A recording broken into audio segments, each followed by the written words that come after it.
Paix et salut sur le prophète Mohammed, sur sa famille et sur ses compagnons. Que Allah sanctifie le précieux secret de notre maître, Sayyidina Cheikh Ahmed Tijani, radiyallahu ta'ala anhu. Et mes salutations à vous, chers auditeurs, salutations à mes aînés, à mes chouyours.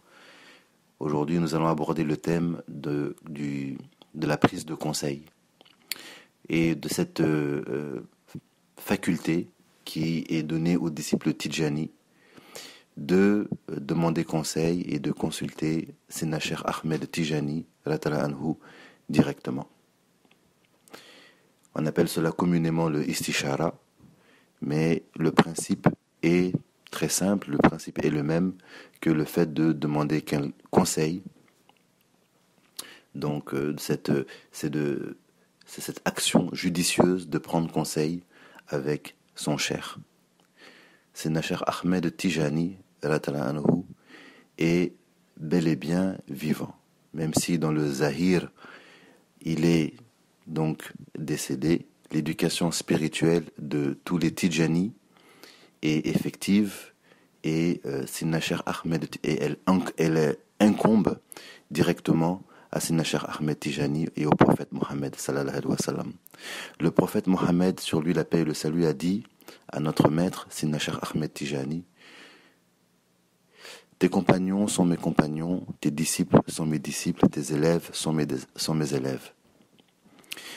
C'est une phrase extrêmement lourde de sens et c'est une excellente nouvelle aussi, dont cette nouvelle doit nous réjouir et nous rendre vraiment reconnaissants sur le cadeau immense qu'est cette voie Tijani et le fait d'avoir Sayyidina Cheikh Ahmed Tijani radiyallahu anhu comme cher. Sayyidina Cheikh Ahmed Tijani, tous ceux que Allah sanctifie son précieux secret, tous ceux qui l'ont approché et qui lui ont demandé conseil n'ont jamais été déçus. Et cela a continué même après son décès. Il est rapporté que après son décès, l'élite parmi les compagnons de Sayyidina Cheikh Ahmed Tijani, l'élite parmi eux, continuait à venir le questionner et il répondait de vive voix. C'est seulement à la suite de l'intervention de son khalife Sidi Ali Tamassini que ce miracle percutant s'est arrêté et que Sayyidina Cheikh Ahmed Tijani de son mausolée ne répondait plus de vive voix, mais maintenant cela ne s'entendait plus directement. Donc ceux qui venaient le consulter continuaient à recevoir donc des réponses, mais cela ne se faisait plus de manière visible. Et l'excellente nouvelle est que il est le cheikh de tous les Tijani, et tous les Tijani ont accès à leur cheikh, bien entendu, car cela est nécessaire donc dans la relation de maître à disciple, et pour que cette éducation spirituelle soit opérationnelle, il faut qu'il y ait une intimité, une relation entre le maître et le disciple. Et pour cela, bien sûr, le disciple doit être capable de communiquer avec son cheikh. Et la bonne nouvelle, c'est que cela est possible dans la tariqa Tijani. Que Allah nous facilite cela, que Allah nous ouvre le cœur et qui nous accorde les illuminations nécessaires pour que cela soit pour nous comme une évidence. Alors la méthode qui est communément connue et qui est communément diffusée parmi les disciples est très très simple. Il suffit de faire une fatiha et sans salatul fatihi et de les offrir à Sayyidina Cheikh Ahmed Tijani. Et quand cela est fait, il faut donc exposer son point, exposer son problème. Cela peut être bien entendu pour les problèmes spirituels ou profanes. Et à ce moment-là, la réponse est immédiate. Donc Sayyidina Cheikh Ahmed Tijani répond. Que Allah sanctifie son précieux secret, il répond. Et cela n'est pas quelque chose d'étonnant dans la sainteté, cela n'est pas quelque chose d'étonnant dans la spiritualité. Donc tous les disciples peuvent communiquer avec Sayyidina Cheikh Ahmed Tijani. Bien sûr, ce qui va faciliter cela, c'est que le disciple s'accroche aux conditions de la voie. Et parmi ces conditions, il y a donc celle qui est très importante, qui est de concentrer ses efforts sur l'amour de Sina Cheikh Ahmed Tijani. Il va être bien entendu plus facile pour un disciple d'avoir des résultats probants si il concentre ses efforts dans le suivi du Cheikh et dans le fait de ne pas éparpiller son énergie, de ne pas éparpiller son attention dans ce qui ne le regarde pas, et de se concentrer sur sa voie tijani, de se concentrer sur son wird, de se concentrer sur ses salatul fatih, et de se concentrer sur son Cheikh, de se concentrer sur son Cheikh, de se concentrer sur son Cheikh, qui est Sidna Cheikh Ahmed Tijani, anhu. Si le disciple a bien sûr des grands mokadem, et il y a des disciples très chanceux qui ont des mokadem vivants, donc avec qui ils ont cette relation, eh bien cela est tout à leur honneur. Ils peuvent demander conseil à leur mokadem, à leur chouyour, s'ils ont des questionnements, s'ils ont des problèmes, s'ils ont quoi que ce soit. Les chers ont aussi cette possibilité d'être de bons conseils. Mais pour les disciples peut-être qui sont esselés ou qui n'ont pas cette chance, ou qui ont plutôt ou qui sont destinés à avoir une relation peut-être directe, eh bien cette méthode de Ishishara va être très intéressante pour eux. Alors bien sûr c'est une Fatiha et sans Salatul Fatih. Alors quand vous faites ça, il n'y a pas de moment particulier pour le faire. Et quand vous le faites, donc vous vous concentrez bien entendu, il faut que ça soit récité avec une présence du cœur, et que cet esprit de disciple vous envahisse, que vous soyez imprégné par cette soumission et et vraiment que vous viviez ce qu'on appelle, il y a un adage soufi où on dit le disciple est entre les mains de son cheikh comme un cadavre entre les mains du laveur de mort. Eh bien si vous pouvez goûter à cette réalité, à cet état-là, eh bien ce sera tout à votre honneur, parce que vous allez voir que cette réalité elle est succulente, elle est douce, c'est une réalité. Et être un disciple, c'est magnifique. Être le disciple d'un grand cheikh, c'est magnifique. Et quand vous vous concentrez pour atteindre cet état d'abandon dans votre cheikh pour la face de Allah Azzawajal, voilà.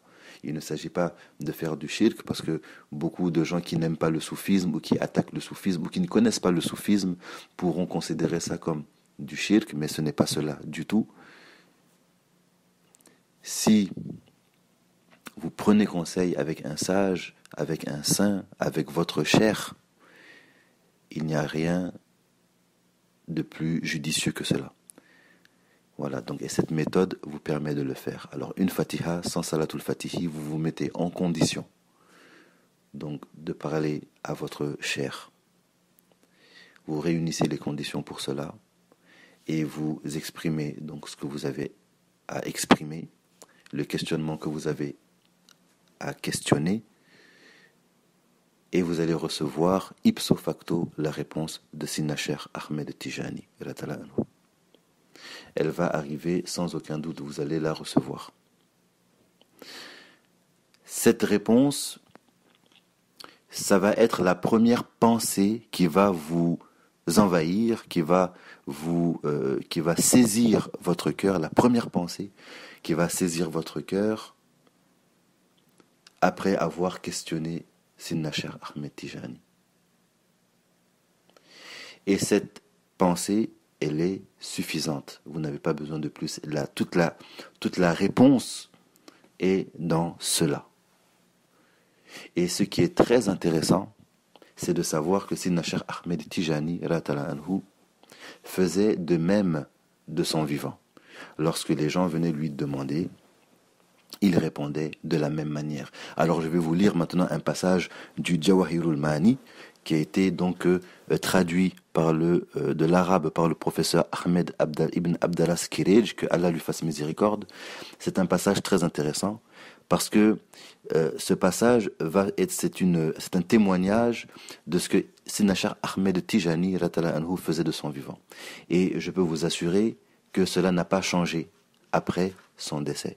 C'est exactement la même chose. Lorsque vous faites le istikhara, il répond de la même manière. Et ça, c'est extraordinaire, c'est prodigieux. Alors, je vous lis le passage. Il est dit donc à la page 240.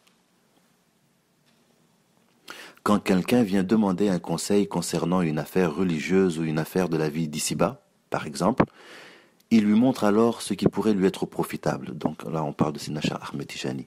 Il lui montre alors ce qui pourrait lui être profitable, tout en le guidant vers ses intérêts, en lui indiquant le chemin de sa réussite et de sa prospérité. Il réussit alors dans ce qu'il veut faire et atteint son objectif. Le cheikh lui montre aussi les conséquences positives de son projet, ses souhaits et ce qu'il essaye de suivre. C'est ainsi que la clairvoyance du cheikh, satisfaction d'Allah sur lui, couvre toutes les affaires telles qu'elles sont.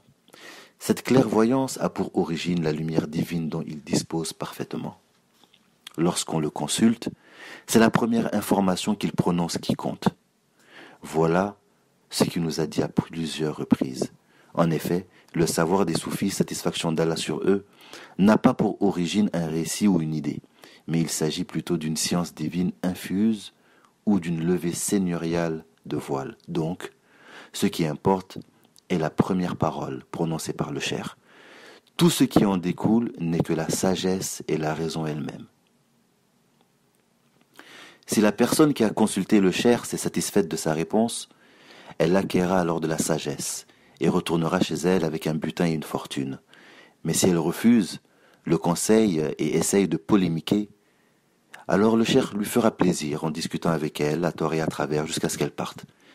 Si elle agit en fonction de ce qu'il a été dit en fin de discussion, elle sera à côté de la bonne gestion et elle perdra l'utilité voulue. Elle n'aura aucun succès, ni dans ses actions, ni dans son espoir. Le travail qu'elle souhaite réaliser risque même de se bloquer d'une manière formelle. C'est alors qu'elle revient au premier conseil. Elle doit donc savoir que la sagesse divine réside dans ce conseil. Les choses deviennent alors claires pour elle, d'une manière oculaire. Voilà ce qui est célèbre et bien diffus entre les compagnons du cheikh, en ce qui concerne la prohibition et l'utilité. Voilà.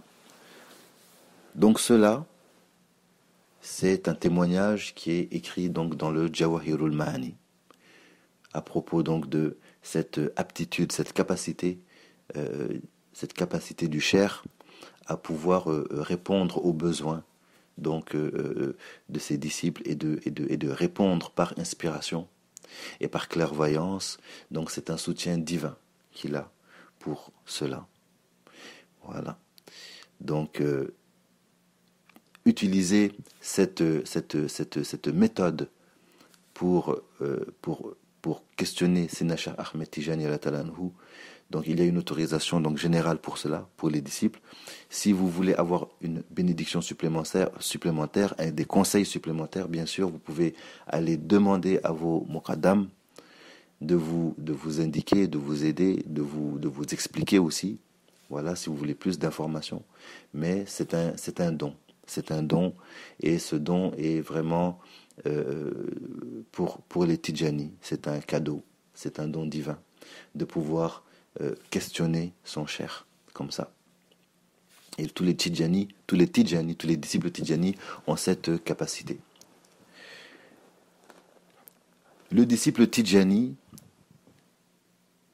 qui va avoir l'habitude de faire cet exercice et qui va avoir l'habitude de se référer toujours à son cheikh pour ses affaires ici-bas et dans l'au-delà, alors il faut savoir que Sinachar Ahmed Tijani est l'exemple parfait du suivi de la sunna, des prescriptions du suivi des prescriptions prophétiques. Il est en tout état de lieu, il est impeccable dans le suivi du prophète Mohammed sallallahu alayhi wa sallam, il est impeccable dans la science. Donc déjà, être sur son chemin c'est déjà une excellente chose. Et pour tous ceux qui se prétendent de l'amour, et nous demandons à Allah de nous inclure parmi ceux qui l'aiment sincèrement, il va y avoir donc cet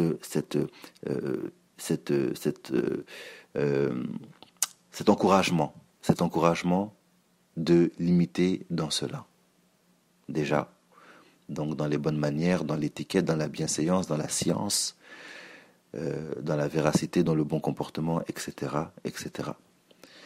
Ça, c'est la première des choses. Et ensuite, en tant que disciple dans la voie soufie Tijani, eh bien, ça va être aussi à l'avantage du disciple d'opter pour d'avoir cette attitude donc de disciple entre les mains de son cheikh, et le istishara, donc le fait de le consulter va couler de source naturellement. Alors pour le disciple qui a l'habitude de faire ça, eh bien, il se peut que Allah lui accorde quelques ouvertures supplémentaires. Donc, il va peut-être ressentir au fur et à mesure de son avancée, au fur et à mesure de son attachement à Sidna Cheikh Ahmed Tijani, il se peut que Allah lui accorde de recevoir souvent des inspirations. Et le disciple va avoir la certitude que ces inspirations proviennent de Sidna Cheikh Ahmed Tijani. Ça, c'est très possible aussi. C'est possible aussi que ces inspirations viennent avec des visions, ou quand elles viennent à l'état de sommeil, elles viennent avec la vision de Cheikh, qui lui parle, qui lui donne des conseils sur telle ou telle affaire. Ça, c'est très possible aussi. Voilà. La frontière entre le monde du vivant et de l'au-delà est très poreuse, elle est assez complexe. Donc il ne faut pas croire que les awliya sont décédés et dans leur tombe et qu'ils ne sont plus actifs. Non, pas du tout. On peut avoir l'ouverture spirituelle avec un saint qui n'est plus vivant. Donc qui n'est plus vivant dans le zahir, peut très bien être éduqué par un cheikh, par un saint qui est décédé dans le zahir, mais toujours vivant bien entendu. Voilà. Et on peut avoir aussi l'ouverture spirituelle avec un cheikh qui n'est plus vivant dans le zahir. Donc quand je dis le zahir, c'est dans le monde apparent. Voilà. Il ne faut pas croire que les chouyours, quand ils meurent, sont maintenant inactifs ou inutiles ou impuissants. Non, souvent c'est même le contraire. Leur station spirituelle ne cesse pas d'augmenter, leur ouverture ne cesse pas d'augmenter, et ils tirent leurs disciples avec plus de force aussi. Voilà, donc ça c'était pour le istishara. Donc que Allah Azawajal, pour l'amour du prophète Mohammed sallallahu alayhi wa sallam, pour le prestige du prophète Mohammed sallallahu alayhi wa sallam, nous accorde d'être des amoureux sincères, d'être des disciples sincères et authentiques de Sidna Cheikh Ahmed Tijani, qu'il fasse de nous, qu'il nous compte dans le groupe de ceux qui exaltent les saints, de ceux qui les aiment et de ceux qui sont sur leur chemin. Que nous soyons des bons musulmans qui suivent le Coran, la Sunna, et qui sont attachés à la famille du prophète Mohammed sallallahu alayhi wa sallam. Que Allah nous accorde cela, et qui nous accorde le bonheur dans ce monde et dans l'autre, qui nous préserve de tout malheur dans ce monde et dans l'autre. Amin. Allahumma salli ala Sayyidina Muhammadin al-Fatih lima ughliqa wal khatimi lima sabaqa nasiril haqq bil haqq wal hadi ila siratikal mustaqim wa ala alihi haqqa qadrihi wa miqdaril azim. Subhana rabbika rabbil izzati amma yasifun wa salamun alal mursalin walhamdulillahi rabbil alamin.